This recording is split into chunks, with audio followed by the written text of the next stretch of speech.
So I'm watching this IEP like training thing, and it's kind of funny like when you kind of can hear like subs to like ABA. You know what I mean? Like, oh, it's an executive functioning and not a behavioral issue. It's like, okay. But the fact that they're lacking that executive functioning skill, that is actually a behavior that they have to engage in to be able to functionally perform whatever and execute that skill, is a behavior. There's just a big lack of understanding how behavior works, and people are so anti-ABA and it's compliance based. Let me explain something to you.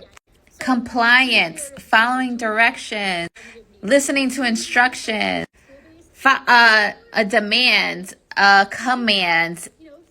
At the end of the day, it comes down to verbal behavior. Okay, there's a receptive and the expressive input and reciprocation.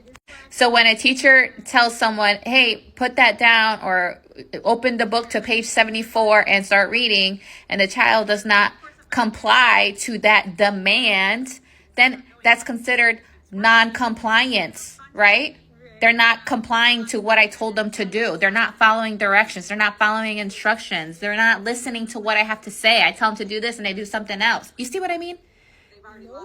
So it's not like ABA saying it's compliance based. It's like, oh, okay, you're telling me that they're not following directions and they're not going to be compliant. So you want us to address the compliance. The compliance is the umbrella term for them not being able to perform the task that you're asking or requesting.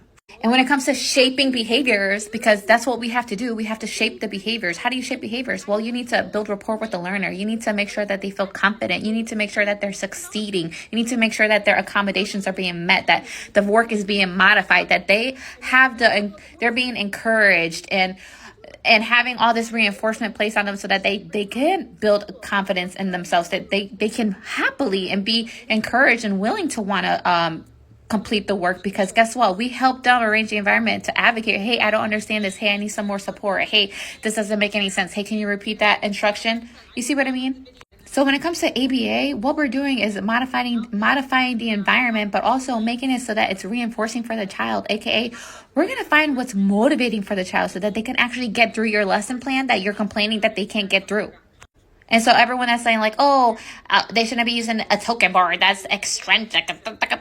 Like, listen, you're complaining that you're not getting anything done in the classroom. And now we come in here with a token board and we're motivating this kid and we're breaking these tasks down into smaller, simpler steps and motivating them to get through it. And now they're completing the steps with the token board, which you wasn't able to get through any kind of work before. And now they're getting through the work. And now you're saying you don't want to use token boards? Token boards are meant to be faded out. You're going to use a token board to create the concept of like, oh, they need a visual SD, okay? Because, oh, you could say, oh, once you're done with the worksheet, then you can get through it. Okay, but guess what? That worksheet has 10 problems that they don't understand. So let's cut the worksheet in half, complete 5 simple tasks, because you need to understand the learner's point of view. Okay, so we need to motivate the learner and help them succeed in the classroom by getting through this worksheet, by giving them tokens so that they know, oh, I only have to do 3 more things, okay? Or like, look, you're doing a great job. I'm so happy that you're flexible. Thank you for letting me know you need a break. You get another token. We're shaping their tolerance to being able to stand doing your worksheet. Everything comes down to behavior. And when it comes to behavior modifications, in order to change somebody's behavior, we need to model the behavior, right? But not only that, we need to decide what's motivating for them, because they need to be reinforced throughout their day. They need to build a confidence that they don't have in themselves, okay?